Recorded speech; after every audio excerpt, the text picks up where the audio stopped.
Hey, what's up everybody? Welcome back. I'm James and you're watching Blue Dog Aquatics.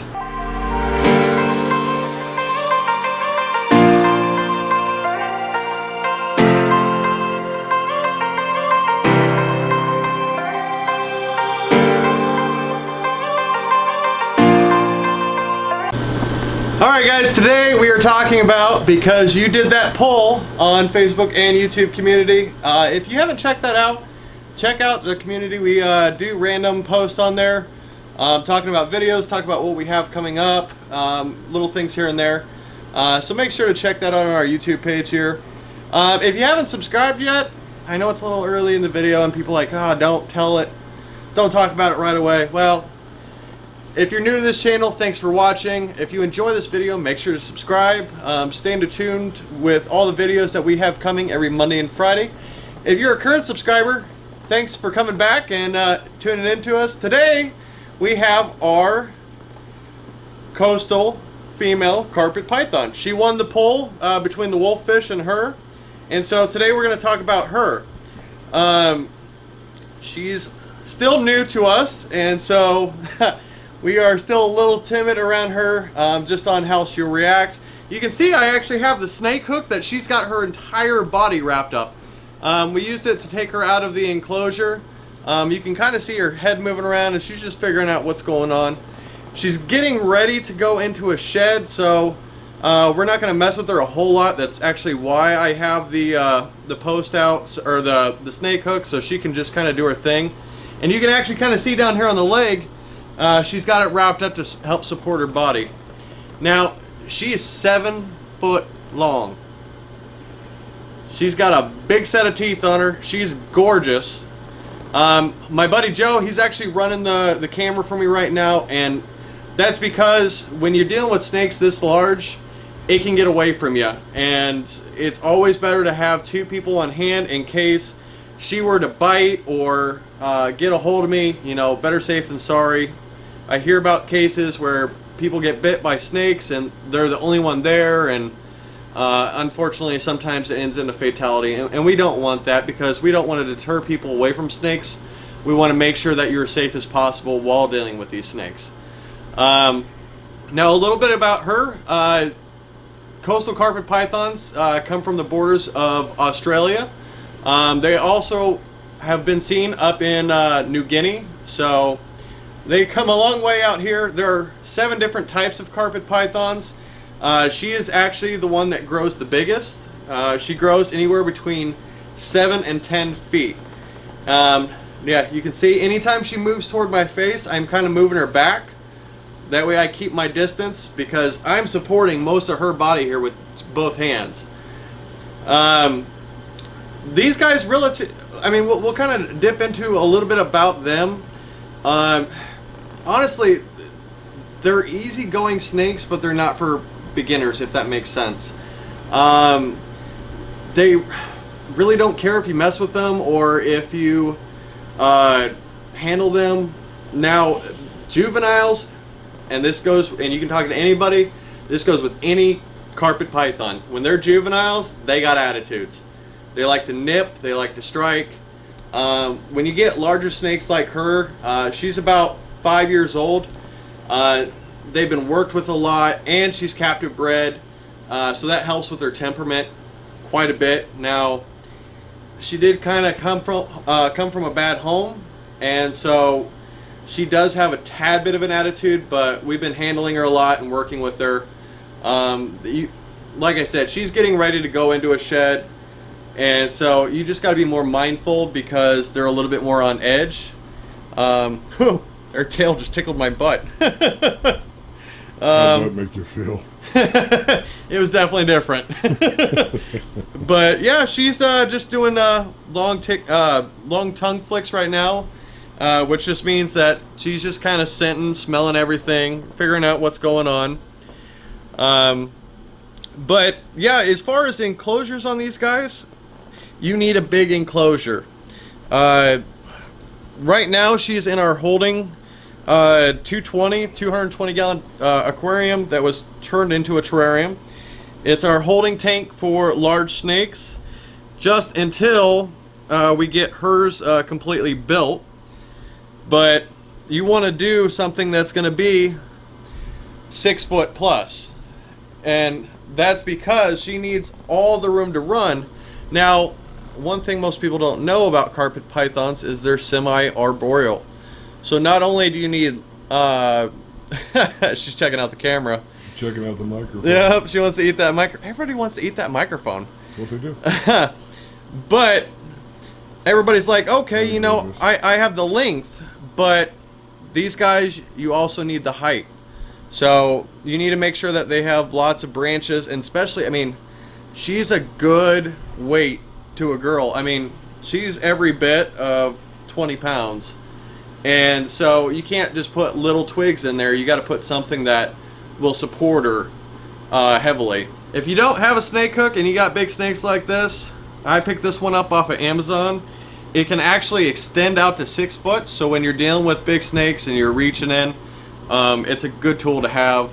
Even with small snakes, if you're unsure about, oh, I don't want to grab it out of the enclosure, or maybe you tank feed, which we can dab on that in a second.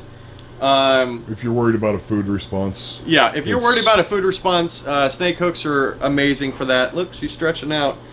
It's crazy. I mean, I wish you guys could feel how much she weighs, and honestly, she's solid muscle. So she is just, they can stretch clear out there by supporting their body back here on tree branches. Now, back to the enclosure, and then I'll dabble on the feeding and everything. We talked about the tank size that you need, and yes, you won't need it right away when they're small, but if you get a big girl like this, you definitely need a large enclosure. I do recommend front sliding enclosures versus top enclosures where they open, because they're less likely to strike. And don't quote me on this, because every snake's got its own personality.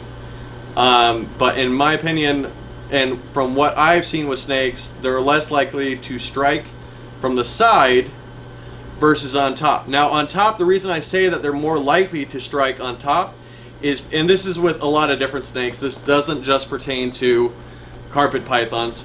Carpet pythons, I mean, they're kind of like the green tree pythons when they like to sit up in the tops of trees, and so they're not used to anything coming from the top at them. And so if you're coming from above at them, they are looking at it as, oh, this thing is trying to eat me. So they're going to strike in just defense. But I mean, overall, carpet pythons, I mean, once you get them to a decent size, they're relatively calm. They do like to move about and fluctuate their weight all the time. Now, another thing with the enclosure is lighting. They can take it or leave it. Honestly, if you had a fluorescent light, like a shop light over the top, that's really all they need. They're not even really picky when it comes to humidity. If your house sits around 40 to 50% humidity, that's perfect for them. They're not relatively too obsessed with pinpoint humidity. Temperature though, you need it to be between 77 and 85 degrees, because they do have that tropic temperature out there, so you want to make sure to get that, and you can accomplish that, you know, with either a top heater, or you could even do, they have platform heaters that sit on top of the screen lids, or you could even do a heating pad underneath that covers half the tank, which, I mean, that, as we all know, that gets kind of pricey. Look at this, she's just all bundled up on this entire thing. It's hers now. Oh yeah, it's hers now, and it'll be fun getting her off of it. I put it in there and let her do her thing. Yep, pretty much. Feeding, you know, as most people know, as they get bigger, you have to feed them bigger. Right now, when she came to us, she was extremely obese and extremely overweight. There was no definition between the back of her neck and where her head started. As you can see on the top of her head right now, we're starting to get that definition back. And we've done that by, they were feeding her, what was it, I think they said 3 large jumbo rats every week, which is just insane. Even a snake this size does not need to eat that much. Right now, since we kind of have her on a diet, she's on Slim Fast. She is doing one large rat every week, and that is just to bring her weight back down to a healthy weight. But yeah, guys, these guys are just, they're amazing animals. I love the color patterns, and I wish she wasn't. You can see that she's starting to darken out, and that's early signs of shed. Yeah, it's, but when these guys, after they get done shedding, they're just gorgeous. They really are. Substrate, Reptichip is the way to go. You want to put something in there that can absorb a little bit of moisture, and that'll also help with that humidity, I guess you'd say. And oh, now she's checking out the hook side of it. Don't hook yourself. But we're gonna do a quick shot here of this here, made by Zoom Ed. That's the type of substrate you want to use for that, for these guys. I tend to not use aspen just because it can get in their vents and cause respiratory issues or health issues, and we just don't want that for these guys. These things here you see along basically the borders of her mouth. Let me see if I can get the camera to refocus here. Nope, nope, she keeps moving so the camera doesn't want to focus. There we go, right there. Yep, you can see them right there on the edges of her mouth. You know she's coming up to say hi. Those are vent holes. Oh, she's doing a flick. She wants to smell what that is. She wants to eat it. Very much so. But yeah, I mean, we covered heating, we covered lighting, we covered the enclosure. Do I recommend these as beginner pets? No. Are they more docile when they get older? They can be. And most are. Most carpet pythons don't have, I mean, they only really have attitudes when they're juveniles. Because they think everything's trying to get them. But I would honestly recommend either an experienced snake owner or an intermediate level when it comes to snakes before you would own one of these guys. Like I did say, like, these guys get 7 to 10 feet. She's 7 foot right now, and she's actually nearing that 8 foot mark. This is a 4 foot stick, and she actually might be at that 8 foot mark because she's wrapped up there. So yeah, she's probably nearing 8 foot. Hey girly. Yeah, she's just chilling now. Oh baby. Well, that's a good headshot. You're ready for Hollywood, turning in headshots like that, girly. Oh yeah, work it, girl. You got it. Oh my goodness, yeah, stick that tongue out. But yeah, I mean, a pretty girl. They're good snakes. We're trying to find her a new home. Also on that, so we signed the lease for our new storefront Monday or Tuesday of this next week, and then we'll be moving in probably middle of October. So we're hoping tentatively to have the storefront open by middle of November. Also, while I'm on that, make sure to check us out on Facebook and Instagram. We do have Aquashella coming up too. That'll be at the end of October. We'll be down there dressed up all reared and geared, and it's going to be Aquashella Dallas, and so we're super excited. We got a double booth this year.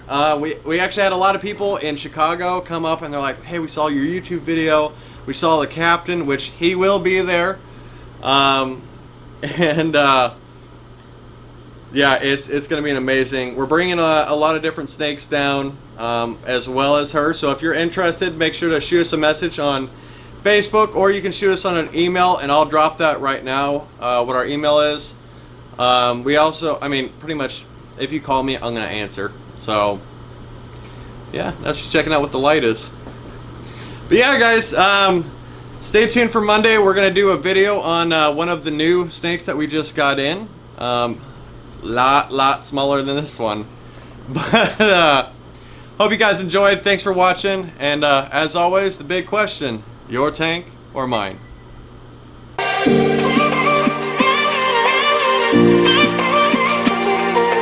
Bye.